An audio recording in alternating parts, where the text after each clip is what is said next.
Is there a movie you can revisit whenever you need a dose of courage that is guaranteed to get your blood pumping? That movie is Gladiator, which tells the story of a legendary Roman general who slays enemies on the battlefield and defends his nation at all costs. Yet he craves no power and only wishes to return home to reunite with his wife and son once the war is over. However, due to the ambitions of others, this Roman general becomes a victim of imperial power struggles, as his beautiful home that appeared in his dreams countless times is destroyed. His kin are brutally unalived, and he is reduced to a slave in the arena. Having become a slave, Maximus begins his journey to settle the score. The story begins during the peak of the Roman Empire. King Aurelius has undergone 12 years of campaigning and is about to face the final battle to secure a Roman victory, which is the campaign against the savage Germanic tribes. Maximus is a valiant general whose presence alone fills the soldiers with morale. The soldiers' admiration for him on the battlefield far exceeds their respect for the king. A messenger is sent to negotiate, but when he returns 2 hours later, he has lost his head, indicating that the Germanic savages do not accept surrender. The Germanic savages emerge from the edge of the forest, their defiance radiating from their weapons to their very souls, making it clear that this battle must be fought. Before every battle, Maximus grabs a handful of dirt and rubs it between his hands before preparing for the onset of war. King Aurelius supports his great general with full confidence from behind the ranks, as he only feels at peace when Maximus is there. Maximus rides his horse into the forest to boost the morale of the warriors who are about to charge with him. I will be harvesting my crops. Imagine where you will be, and it will be so.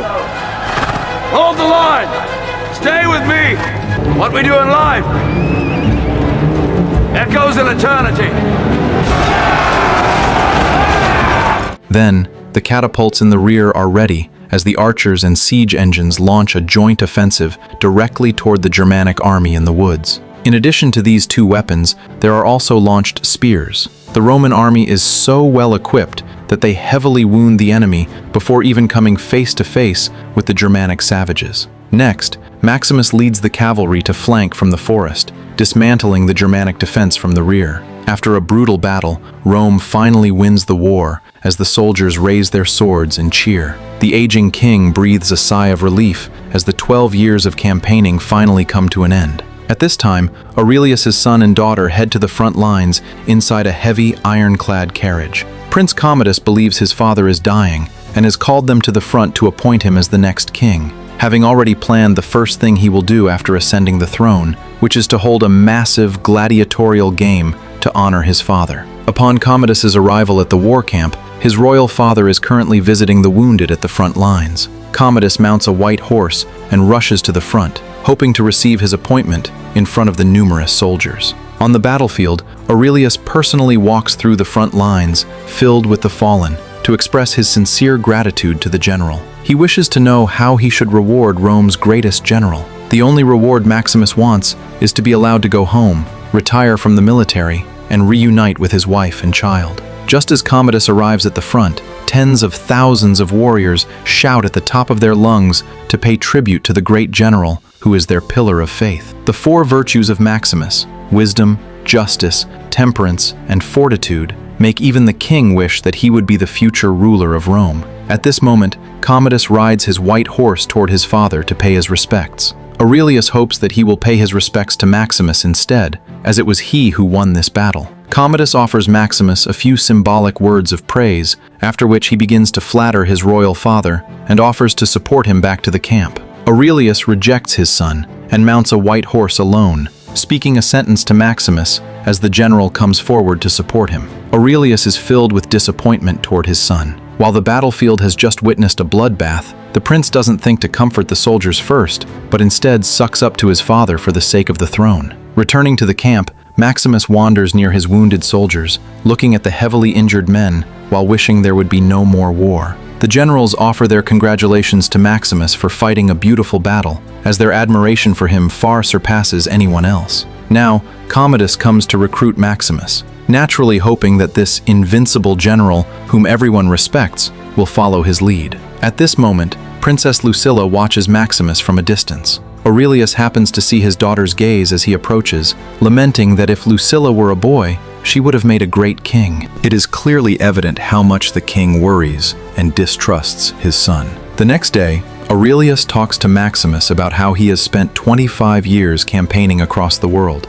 spending half his life on horseback to create the world on the map. But he realizes that during his reign, there were only 4 years without war, making him feel like a failure who has only brought death. Maximus is a man respected by all officers and soldiers, and Aurelius hopes Maximus will fulfill one last duty for him, which is to become the protector of Rome after his death. He intends to pass all authority to Maximus so that he can become the next king of Rome. However, Maximus refuses. Aurelius does not want Rome to be destroyed in the hands of a son who lacks virtue, and he wishes that the Maximus standing before him were his own son. Maximus, who only wants to return home after peace is achieved, hesitates. For the sake of the people and the soldiers who follow him, he needs to consider it. Aurelius hopes that by sunset, Maximus will agree. Later, Aurelius tells his son about the succession, stating that he will pass the power to Maximus until the Senate is ready to govern Rome again, and Rome becomes a republic once more. Commodus is naturally heartbroken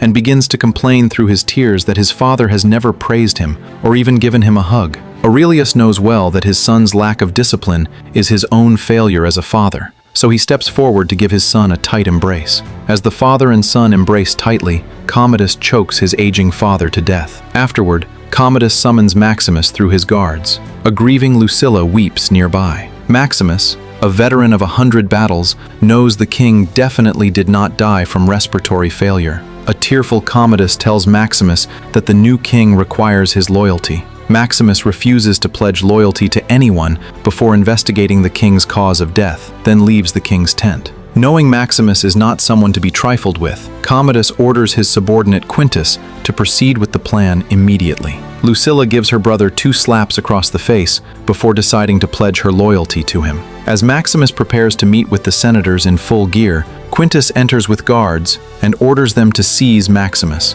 intending to take him west and execute him before dawn. Facing death, Maximus hopes that Quintus will look after his family, but Quintus, who has now pledged his loyalty to the new king, tells him that his family will be waiting for him in the afterlife. Maximus is brought to a desolate spot in the forest, where he constantly prays for his family before his execution. Just as the executioner raises his longsword, Maximus makes a desperate gamble and seizes the blade from his hands, first knocking down a soldier with the hilt before plunging the sword into the executioner's chest. He then rights the sword and faces another soldier who is frantically drawing his blade. With one stroke, he ends the soldier's life. 2 cavalrymen remain for Maximus to handle. He hides first, then catches one soldier off guard, hurling a broadsword that pierces the rider's chest. Next, only one last member of the Praetorian Guard remains for him to finish off. In a classic stance, gripping the broadsword, he battles the incoming cavalryman with all his might. The rider falls from his horse, while Maximus is also severely wounded. He successfully manages to take down all 4 members of the Praetorian Guard. Refusing to stop for a moment, he mounts a war horse and leads another, planning to switch between the 2 to rush back to his hometown. He worries every second that Commodus will strike at his wife and son, praying incessantly along the way. Ultimately, he is still one step too late. Deep in the wheat fields, massive clouds of black smoke can be seen rising from the place that was once Maximus's home. His wife and son have been brutally unalived. After burying his family, he collapses into unconsciousness. When he wakes up again, he has become a slave. To be precise, he was saved, but only as a slave. He still has value, such as being thrown into the arena to feed the tigers and lions. He is to be sold into a small arena in this city. 6 slaves are sold to Proximo, a gladiator owner, for a price lower than that of wild beasts. Next comes the gladiator training, as the owner certainly hopes these cheap men will gain higher value rather than just being beast fodder. Maximus is called the Spaniard because of the military tattoo on his arm, leading everyone to believe he is a deserter. He drops the wooden sword in his hand, allowing Hagen to strike him with a wooden blade. After the training, Juba finds Maximus and asks why he didn't fight back, telling him that they must fight. A gladiator nearby chimes in, saying he won't fight because he is a writer who speaks 7 languages. Hagen educates him, saying that if he doesn't fight, he will only be able to scream for help in 7 languages. One day, a match is held in the small arena where they must either live or die. Maximus grabs a handful of sand and rubs it in his hands as he used to. As Juba said, they must fight. Wealthy elites and their wives watch the match, laughing and eating fruit, treating the event as mere after-dinner entertainment. Meanwhile, the gladiators below are prepared to fall in battle at any moment. This group of slaves is participating in a gladiator match for the first time,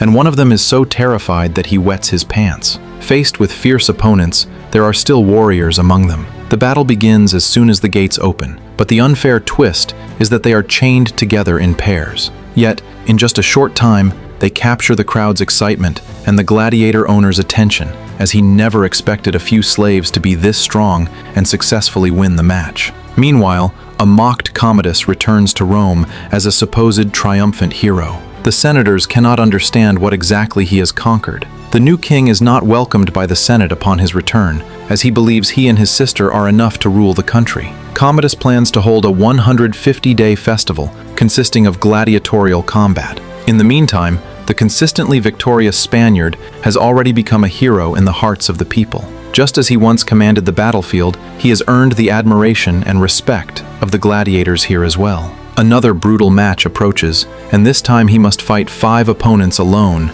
until they are unalived. Now, as soon as the Spaniard stands in the arena, his aura alone forces his opponents back, and he takes down several armored warriors in just minutes. He then hurls his short sword toward the main spectator stand. The more Maximus acts out, the more followers he gains, eventually becoming an idol for the people. One day, he hears from Proximo that the new king of Rome is launching the largest gladiator combat event in history to honor his father. He hopes the Spaniard will go to the Roman Colosseum, a venue that can hold 50,000 spectators. Proximo was once a gladiator himself, and the most glorious moment of his life was when the former king tapped his shoulder with a wooden sword, granting him his freedom. What he doesn't know is that the proud Spaniard before him was once the legendary general known throughout Rome, the right-hand man of the very king who tapped his shoulder. The Spaniard then heads to Rome with Proximo, determined to win his freedom and the hearts of the people. One day, the gladiators arrive at the great Colosseum under Proximo's lead. Juba is astonished by the magnificent structure, wondering how they managed to build it. Lucilla secretly meets with the Senate because her brother, Commodus, has begun selling off grain reserves and will likely starve the people for the sake of the games, while also planning to dissolve the Senate. They must find a way to deal with Commodus once and for all. Lucilla's son comes to the arena and meets the gladiator known as the Spaniard. He tells Maximus that he is a fan and will be cheering for him. After a brief conversation, Maximus realizes the boy is Commodus's nephew. An unprecedented gladiator match is about to begin. Below are the warriors ready for battle, while above, amidst 50,000 spectators, sits the new king, Commodus. As the announcer Cassius explains the Roman history behind the battle, Maximus is already deploying a combat plan. Fighting is his instinct, but commanding a battle is his true specialty. Anyone here been in the army? Yes. I served with you at Vindobona. You can help me. Whatever comes out of these gates, we've got a better chance of survival if we work together. Do you understand? If we stay together, we survive. The African legion then enters the arena as introduced by Cassius. The opposition has chariots, horses, and archers, making it clear that Maximus's group is meant to be their sacrifice. The gladiators who fail to gather are picked off by archers, leaving almost no hope for victory. Maximus leads the group to form a shield wall, flipping the African legion's chariots and sparking cheers from the crowd at this unexpected turn of events. The counterattack begins. During the chaotic battle, Maximus saves Hagen. One chariot after another is smashed to pieces as Maximus hijacks an enemy horse to begin his counteroffensive. He raises a spear to pursue the African legion's chariots, using a lure tactic to once again crush the enemy carriages. He catches the sword thrown by Juba. At this moment, Commodus is exceptionally excited in the high stand. Maximus rides a white horse and begins directing the scene. Proximo is absolutely thrilled. Under the leadership of an excellent commander, a group of slaves turned gladiators successfully takes down all their opponents, leaving everyone shocked and their blood boiling. Commodus remarks to Cassius that the ones who lost the Battle of Carthage were supposed to be the barbarians. Cassius can only apologize to the king. Commodus says it's fine, as he loves surprises. He then asks who the commander on the field is, and Cassius tells him that everyone calls him the Spaniard. Commodus decides to meet him. Next, Commodus's Praetorian Guard surrounds the gladiators, ordering them all to lay down their weapons because the king wishes to see the Spaniard. Commodus enters the arena under the protection of Quintus. The new king's mood is about to undergo a world-shattering transformation. Maximus picks up an arrow as a precaution. The king wants the Spaniard to reveal his identity and tell everyone his real name. Maximus removes his helmet and turns around. My name is Maximus Decimus Meridius, commander of the armies of the North, general of the Felix Legions, loyal servant to the true Emperor Marcus Aurelius, father to a murdered son, husband to a murdered wife, and I will have my vengeance. Commodus is completely stunned, for standing before him is his greatest threat and the legendary general worshipped by the Roman army. He cannot execute his threat on the spot while the crowd of 50,000 cheers, so he can only suppress his rage and give a thumbs up before withdrawing from the arena. The cheers of tens of thousands are directed at Maximus's team, and only then do his teammates realize that the man leading them is actually the legendary Roman general, prompting everyone to raise their fists in salute. Later, Commodus arrives before the statues and strikes his father's likeness with a sword in a fit of rage. That night, Lucilla comes to visit Maximus. She once held feelings for Maximus, but as a man whose wife and son were brutally unalived by the royal family, Maximus can never find it in himself to forgive the royalty. Lucilla reveals her own struggles, explaining that she lives in fear every day after their father's death, and that her only son is under her brother's forced care, making this meeting a gamble with her child's life. Lucilla states that the main opposition to her brother is now the Senate, and she is willing to risk death to arrange a meeting between Maximus and them. Next comes another gladiator match in the arena. Commodus has no way to unalive Maximus in person anymore, so he brings in Tigris, a champion who has been retired for 5 years, intending to unalive Maximus fairly before the public. Maximus's former soldiers come specifically to watch him, as the eyes of all Rome are fixed on his every move. He grabs a handful of sand from the ground and rubs it in his hands just as he always has. The duel between the champion and the general begins. Commodus, desperate for Maximus to die, was never going to let them have a fair one-on-one fight. The duel begins with a kick of sand. Initially, Maximus does not have the upper hand and is knocked to the ground. Then, the ground behind him opens up to reveal a hidden cage containing a ferocious tiger. When Maximus switches positions with Tigris, the handlers pull the tiger back, making it a blatantly unfair match. As Maximus is knocked down again,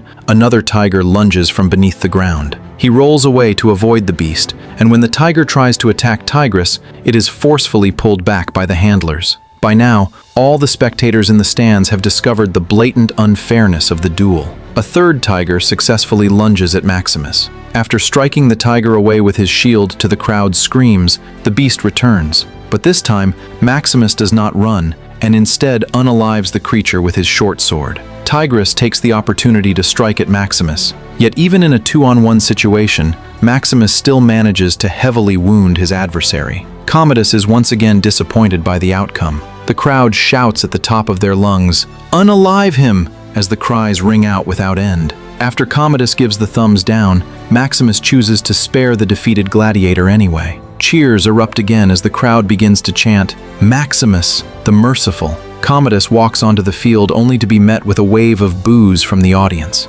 Commodus insults Maximus using the deaths of his wife and son, trying to provoke him into attacking so the Praetorian Guard can unalive him on the spot. However, Maximus simply says. Leaving the arena this time, Maximus meets his old comrade and learns his army is currently camped at Ostia. Under Lucilla's arrangement, members of the Senate meet with Maximus to discuss their next move. Maximus asks the Senate to find a way to get him out of the city, promising to return with his 5,000 troops in about a day. Lucilla warns that the army at Ostia now has a new commander loyal to King Commodus. However, Maximus tells her that the soldiers will only follow his command. Unfortunately, the plan is leaked afterward, and things go wrong on the night Maximus attempts to leave. His friend is assassinated, and Maximus is surrounded by Commodus's army before he can escape. At this time, Commodus is deciding how to deal with his sister and his nephew. To save face with the Roman people, Commodus prepares to duel Maximus personally in the arena. Before entering the field, he stabs Maximus with a blade coated in a sedative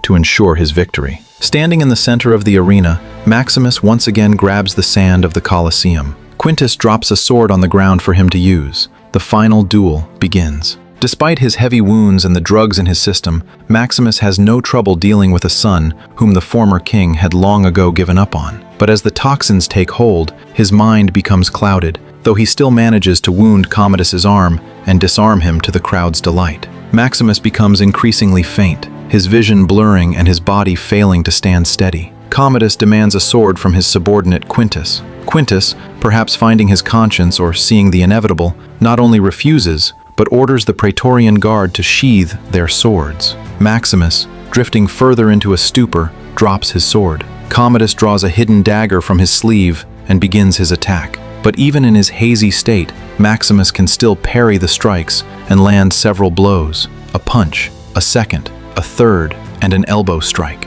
Finally, Maximus grabs Commodus, forcefully twists his arm, and plunges the dagger into his throat. Commodus lies dead on the ground as the 50,000 spectators in the Colosseum fall into a stunned silence. Maximus slips deeper into unconsciousness, pushing open the doors of his memory. Before dying, he pleads with Quintus to free his men and reinstate Senator Gracchus to his position. He declares that the Republic of Rome is a dream that should be realized, as it was the ultimate wish of Marcus Aurelius. Quintus immediately orders his men to release the prisoners, fulfilling his duty as a soldier of Rome. Maximus finally loses consciousness and falls in the middle of the great Colosseum. He is carried away with the highest honors by the people, while the former king is left ignored and alone on the dirt. He has gone home to finally reunite with his wife and son. It is on the hills near Tequilo, in a very simple place.